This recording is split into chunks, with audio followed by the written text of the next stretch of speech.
Hi, it's Tawana with Destiny Education. Do you know what the true impact of fear on people is? Do you know what it actually does? Well, today that's what we're going to talk about is the impact that fear has on people and the masses. More specifically though, today we're really going to focus on the individuals. Here's what I want you to understand. The spirit of fear has a specific system that it follows.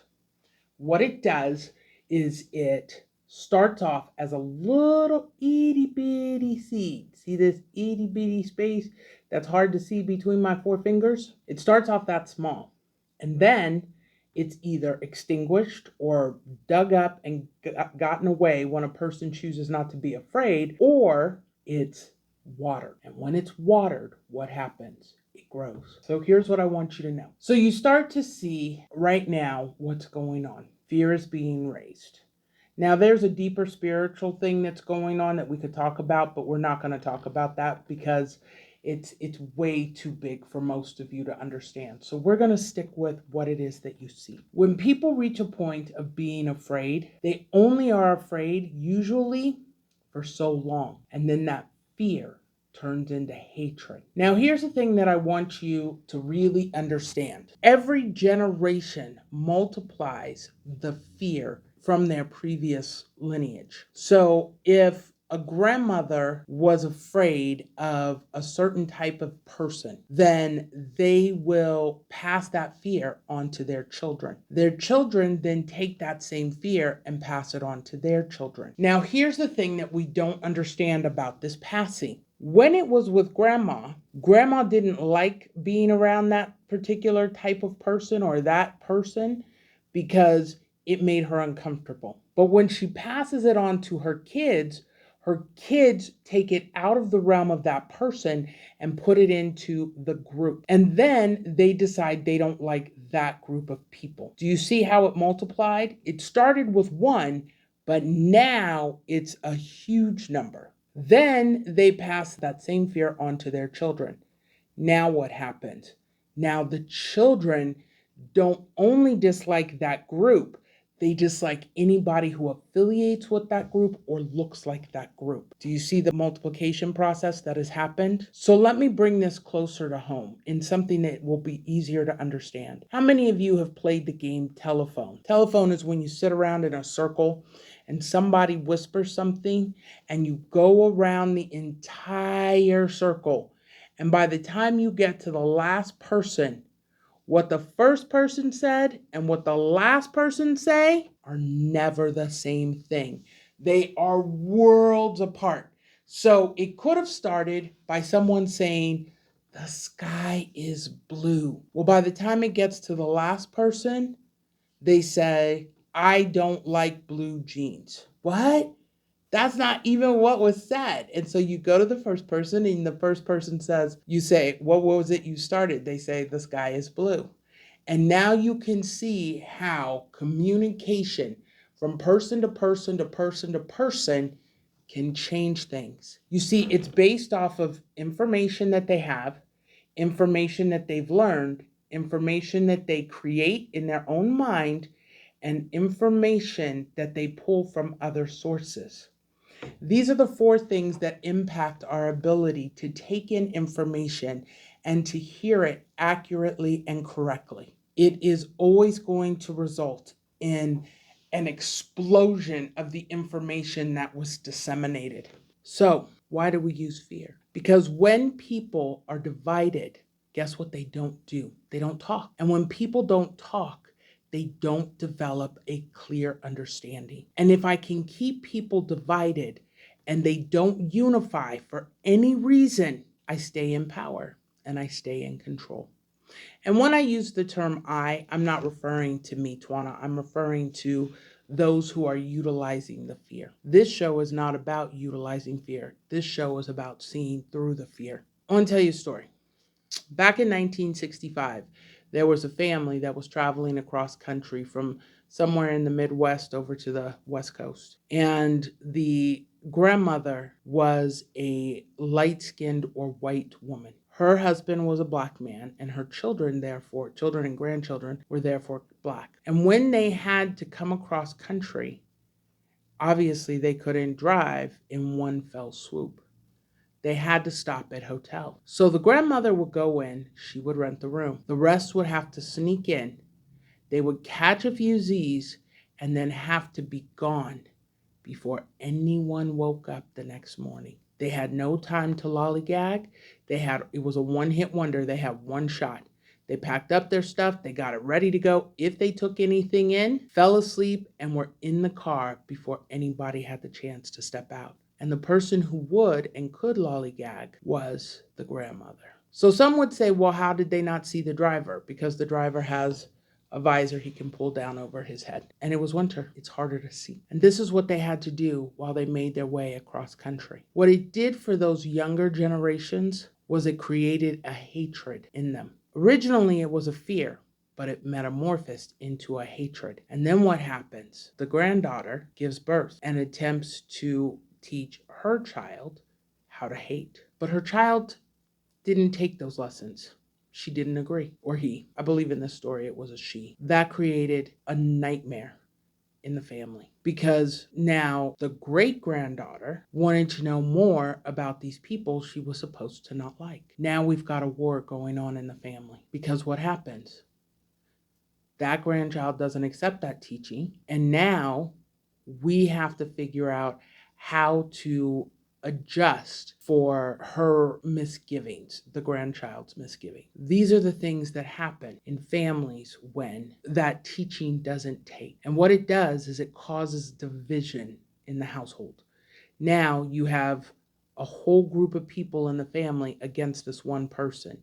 Now you have a whole big group of family against this one person because they don't understand. They're deluded. They're this, they're that, they're the other. They may be, but in not allowing them to experience and to decide for themselves, what ends up happening is that that child, in this particular case, works against the group as a whole, thinking that the group is wrong. There is nothing good that comes from fear or the teaching of fear. And so the way that it impacts people is it keeps them caught in poverty. It keeps them caught in mediocrity, stuck in the belief that they are inadequate, and ultimately afraid of anything that has to do with change. The effects of fear are so far reaching and so unbelievably damaging that there is nothing good that comes from fear.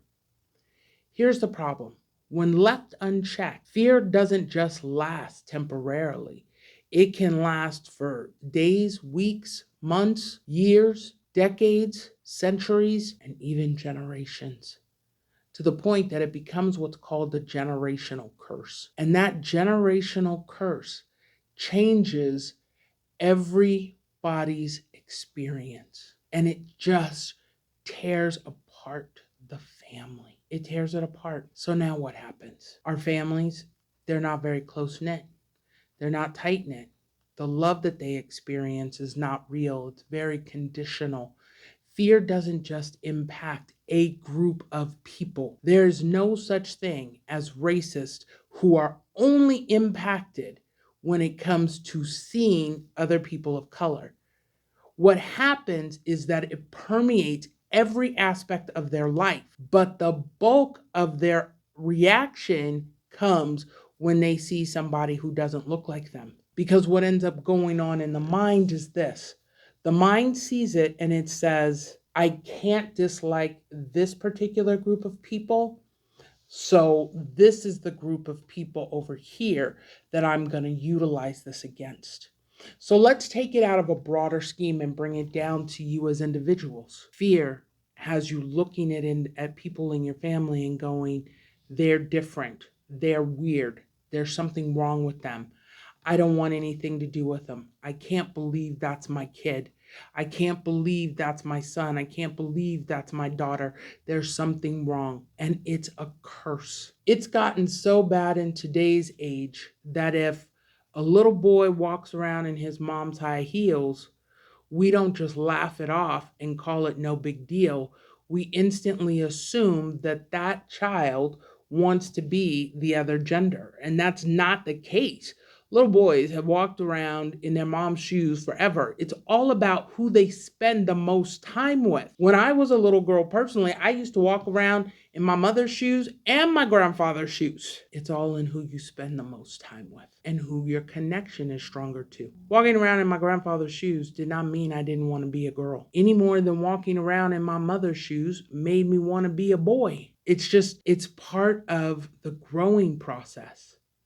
And because of fear, we lose the ability to think rationally. And that's one of the things that makes it so powerful, is that if I can take away your opportunity and ability to think rationally, then I win. And so what you see happening in the world right now is that a lot of people in power are like, we need to get the control back. So one of the things that fear and manipulation bring about, of course, are lies. So when the governor of Florida says that we need to talk about the evil done to white people as a result of slavery. Okay, take out emotion. Let's look at this logically. How did slaves get here? Did they buy a ticket and come to the US and say, hey, I want to sign up to be a slave? Is that what happened?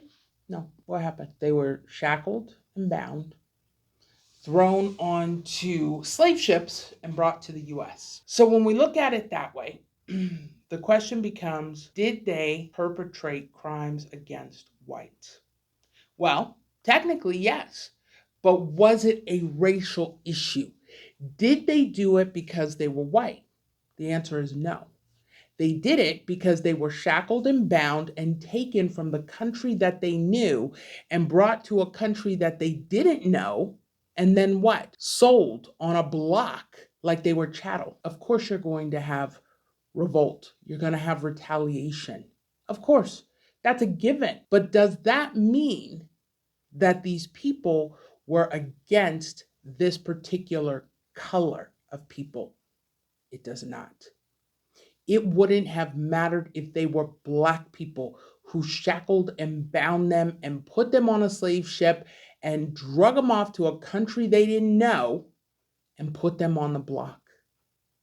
They still would have fought. So when I try to turn something that is not racial into something that is racial, now I'm utilizing fear as a way to control the masses. And either we choose to see the truth, which is the only thing that can set us free, or we choose to live under the delusion, because that's what it is. It's a delusion. It's an alteration of reality that is so skewed, no truth can come from it. No truth can live in it. And the more I can divide you from your brother, the more I can contain and maintain my power in the world. You know, there are a lot of people who profess to be quote unquote Christians. They profess to serve Jesus, but they have no concept of who Jesus is. And I always love that the Bible is the same yesterday.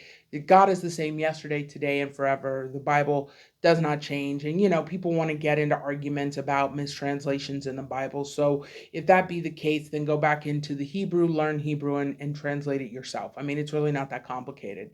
You can always find a solution to a problem, no matter what it is.